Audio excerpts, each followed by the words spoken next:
અવાજે બોલ. આ બધા મજાના આકારો છે અને એ બધાને પૂછ્યું કે આ કયું આકાર છે. હા ચાલો, આ કયું આકાર છે? બધાને પૂછ. કયો આકાર છે? સરસ. ચાલો બીજું પૂછો. શંકુ. કયો આકાર છે? સરસ. ચલો સમઘન. કયું છે? કયું છે? ચલો લંબઘન. કયું છે? સરસ. ગોળ. કયું છે?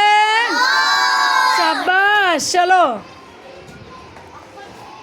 આ કયો આકાર છે? નળાકાર. એ પાણીનું પીપરું છોકરાઓ બનેલા છે. બધા સાધનો બાળકોએ બનાવ્યા છે ને આપણે જોશું કે આ નળાકાર છે એ નળાકાર પીપરું બનાવ્યું છે. સરસ. ચાલો બીજું.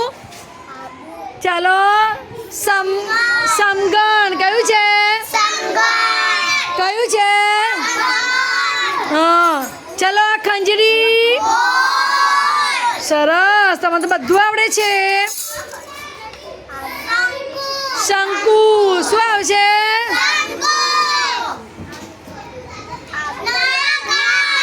નળાકાર.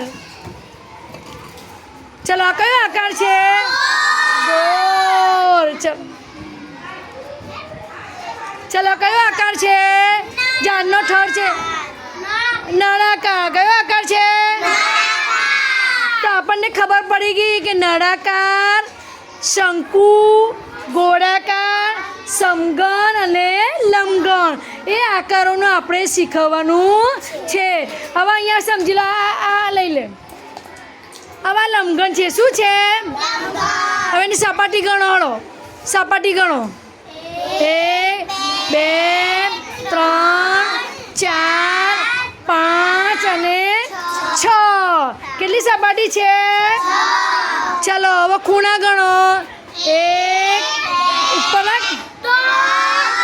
4 5 6 7 8 9 10 11 અને 12. સરસ.